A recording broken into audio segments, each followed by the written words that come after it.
Welcome to the second part of this video where we will be going over hands we played and tagged for review, and now we're reviewing it. So to reiterate, if you haven't seen the previous video, it's where I go over a session that I played and then mark some hands that I want to check into depth a little bit more.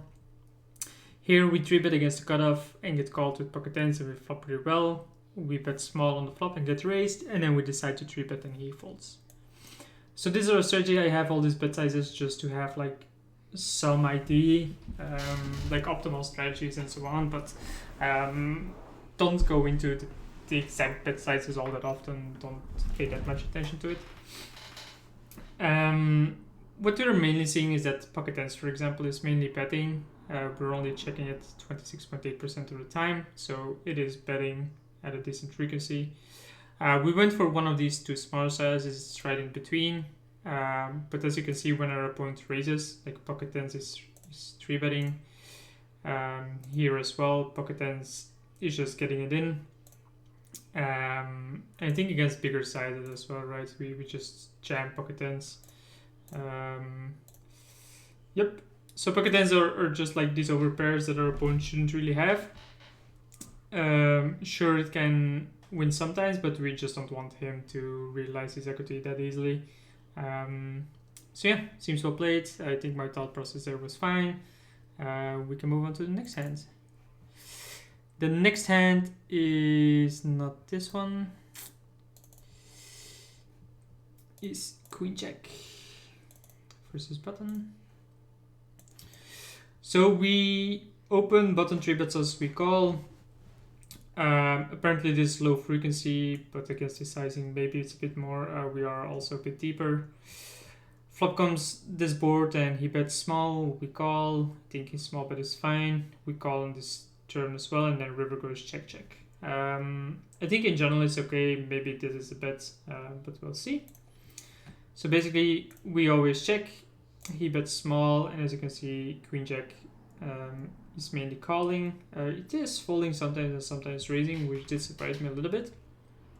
I was actually surprised that we have this wide raising range in general, especially when it's like centered around Jack X so often, but sure.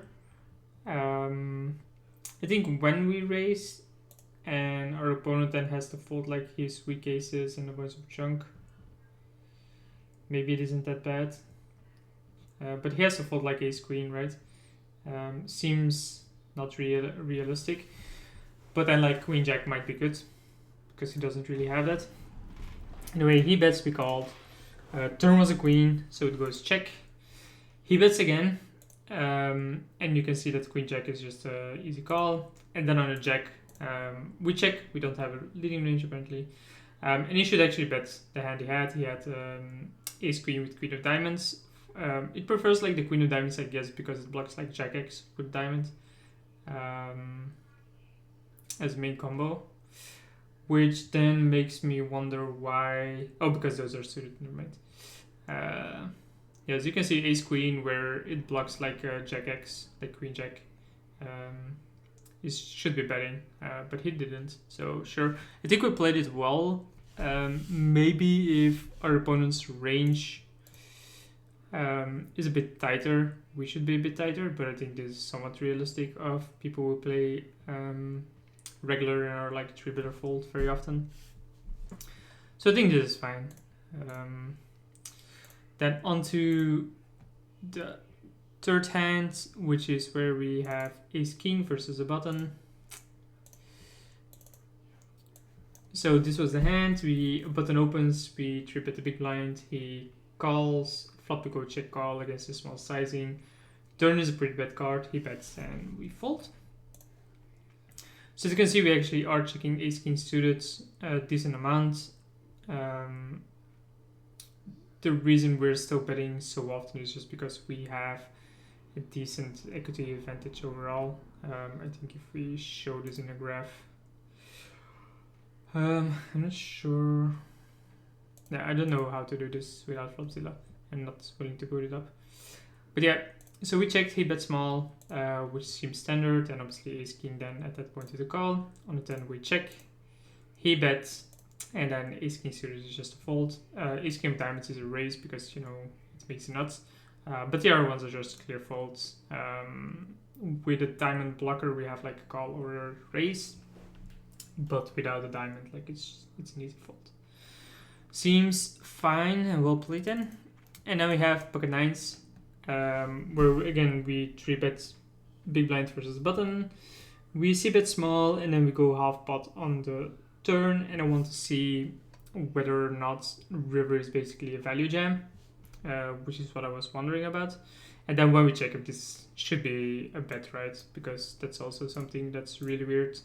I'm not even sure that the guy is going to have it, but we'll see.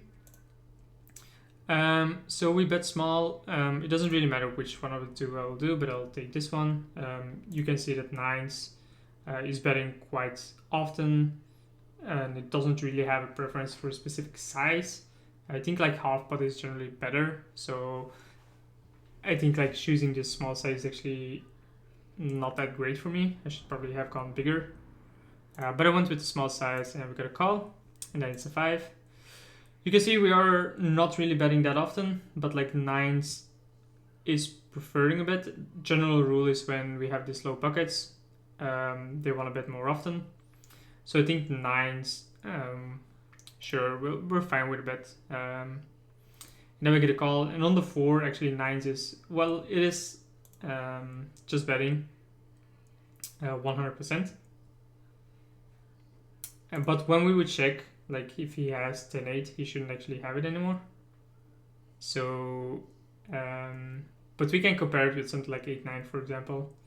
You can see it's like a clear bet, right? Because when you look at my checking range and it contains like hands like ace jack and stuff like that, that have to be basically give ups when he bets now.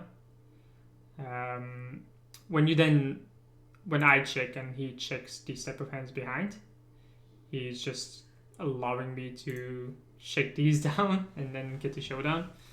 And basically say, well, you just gave me free value for all of these hands that I'm basically giving up, right? So it's a huge mistake by him by not betting river.